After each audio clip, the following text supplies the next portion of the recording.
बच्चों, आपने यह गीत सुना है ना? बच्चे मन के सच्चे, सारे जग की आंख के तारे। बच्चे सबको बहुत प्यारे लगते हैं। उनकी तोतली बोली, उनकी प्यारी बातें। आज हम ऐसी ही एक कहानी पढ़ेंगे जिसमें मिठाई वाला अपने बच्चे खो देता है और सभी बच्चों में वह अपने बच्चों को देखता है, उन्हें प्यार देता है। तो आइए पढ़ते हैं कहानी।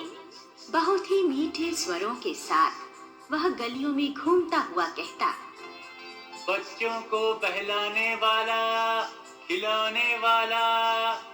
इस अधूरे वाक्य को वह ऐसे विचित्र किंतु इतने मधुर ढंग से गाकर कहता कि सुनने वाले सुनते रह जाते।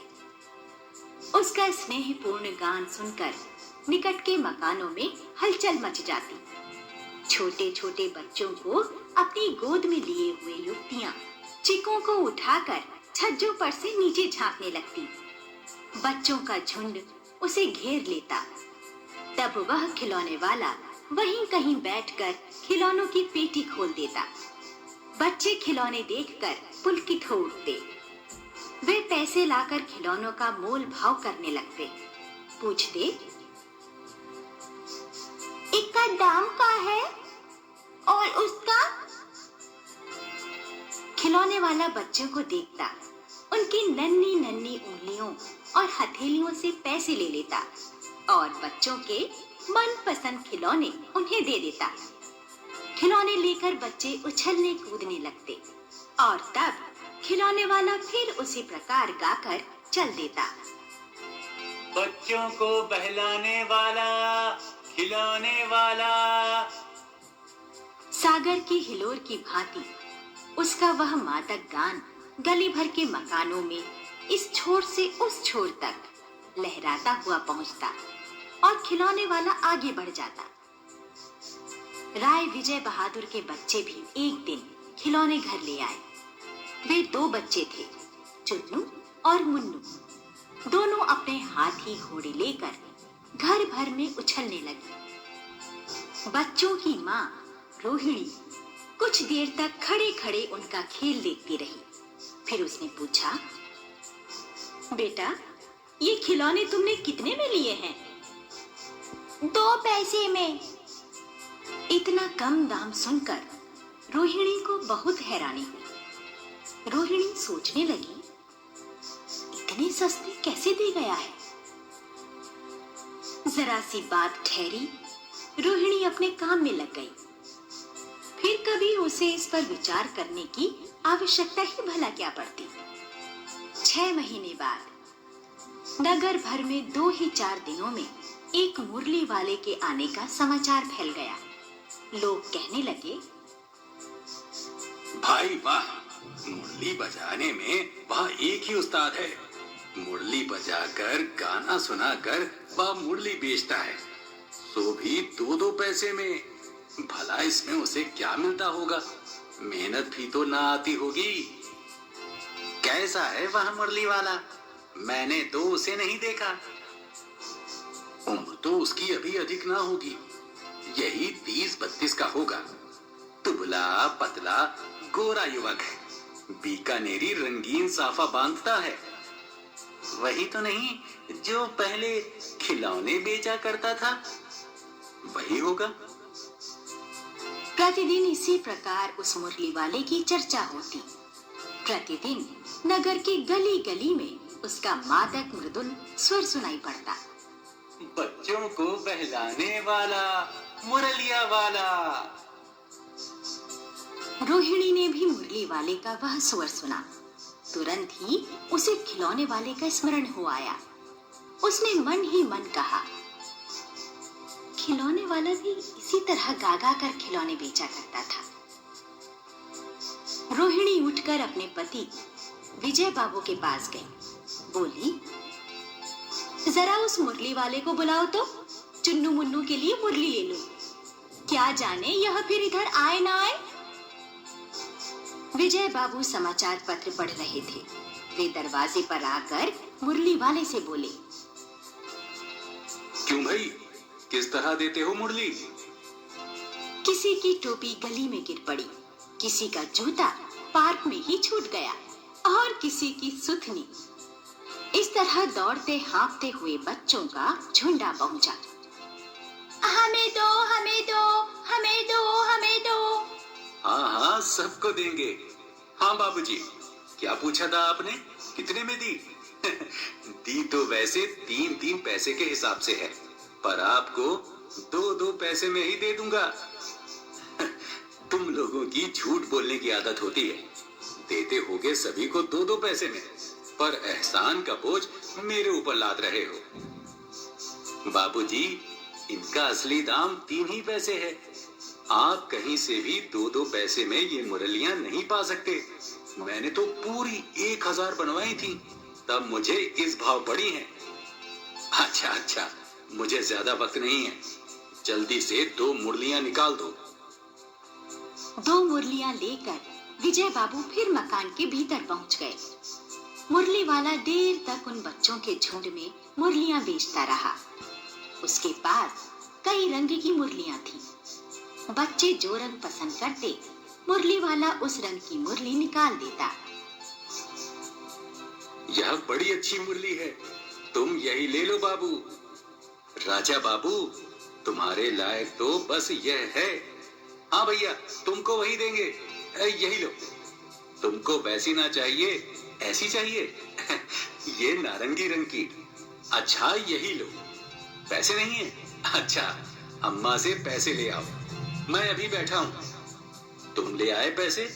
अच्छा, यह लो, तुम्हारे लिए मैंने पहले ही से निकाल रखी थी। तुमने अम्मा से ठीक तरह से मांगे ना होंगे। तुम्हारी माँ के पास पैसे नहीं है? अच्छा, तुम भी ये लो। अच्छा, तो अब मैं चलता हूँ। इस तरह मुरली वाला फिर आगे बढ़ गया। आज अपने मकान में बैठी हुई रोहिणी मुरली वाले की सारी बातें सुनती रही। आज भी उसने अनुभव किया, बच्चों के साथ इतने प्यार से बातें करने वाला फेरी वाला पहले कभी नहीं आया।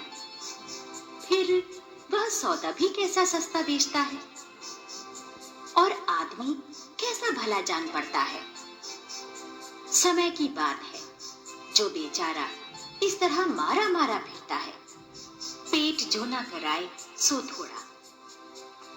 8 मास बाद सर्दी के दिन थे। रोहिणी स्नान करके अपने मकान की छत पर बाल सुखा रही थी। उसी समय नीचे की गली में सुनाई पड़ा, बच्चों को बहलाने वाला, मिठाई वाला। मिठाई वाले का यह स्वर परिचित था। झट से रोहिणी नीचे उतर आई। वृद्धा दादी से बोली, जरा उसे बुलाइए ना, बच्चों के लिए मिठाई ले लूं। ए मिठाई वाले, इधर आना। माँ, कितनी मिठाई दूं? नई तरह की मिठाइयाँ हैं, रंग बिरंगी, कुछ कुछ खट्टी, कुछ कुछ मीठी और जायकेदार। इन गुणों के अतिरिक्त ये खांसी को भी दूर करती है। कितनी दूं? पैसे की 16 देता हूँ। 16 तो बहुत कम होती है, भला 25 तो देते। नहीं दादी, अधिक नहीं दे सकता। इतनी भी कैसे देता हूँ, यह अब मैं आपको क्या। खैर, मैं अधिक तो ना दे सकूंगा। रोहिणी दादी के पास ही बैठी थी। बोली, दादी फिर भी काफी सस्ती दे रहा है, 4 पैसे की ले लो, ये पैसे रहे। भैया, तुम पहले भी यहाँ आते रहे हो ना? हाँ, कई बार आ चुका हूँ। रोहिणी का अनुमान ठीक निकला। अब तो वह उससे और भी कुछ बातें पूछने के लिए अधीर हो उठी। वह बोला, मिलता तो क्या है, यही खाने भर को मिल जाता है, कभी नहीं भी मिलता है। पर हाँ, संतोष, धीरज और कभी कभी असीम सुख जरूर मिलता है, और यही मैं चाहता भी हूँ। सो कैसे? वह भी बताओ। अब व्यर्थ में उन बातों की चर्चा क्यों करूं? उन्हें आप जाने ही दें। उन बातों को सुनकर आपको दुख होगा। जब इतना बताया है, तब और भी बता दो। मैं बहुत उत्सुक हूँ। तुम्हारा हर्जा ना होगा, मैं और भी मिठाई ले लूंगी। मैं अपने नगर का एक प्रतिष्ठित आदमी था। मकान, व्यवसाय, गाड़ी, घोड़े, नौकर, चाकर, सभी कुछ था। स्त्री थी, छोटे छोटे दो बच्चे भी थे। मेरा वह सोने का संसार था। सुख संपत्ति थी। बच्चे ऐसे सुंदर थे जैसे सोने के सजीव खिलौने। उनकी अटखेलियों के मारे घर में कोलाहल मचा रहता था। विधाता की लीला, अब कोई नहीं है। प्राण निकाले नहीं निकले, इसीलिए अपने उन बच्चों की खोज में निकला हूं। वे सब होंगे तो यहीं कहीं, आखिर कहीं ना कहीं तो जन्मे ही होंगे। इस तरह के जीवन में कभी कभी अपने उन बच्चों की एक झलक सी मिल जाती है। ऐसा जान पड़ता है जैसे वे इन्हीं में उछल उछल कर हंस खेल रहे हैं। पैसों की कमी थोड़ी ही है। आपकी दया से पैसे तो काफी हैं। जो नहीं है, इस तरह उसी को पा जाता हूं। रोहिणी ने अब मिठाई वाले की ओर देखा। उसकी आंखें आंसुओं से तर हैं। तभी चुन्नू मुन्नू आकर मिठाई मांगने लगी। उसने दोनों के हाथों में मिठाइयां भर दी। रोहिणी ने पैसे दिए तो वह बोला, अब इस बार ये पैसे ना लूंगा। पेटी उठाकर वह आगे बढ़ गया और उसकी आवाज गूंजने लगी। बच्चों को बहलाने वाला, मिठाई वाला। बहुत ही मार्मिक यानी दिल को छूने वाली कहानी थी ना।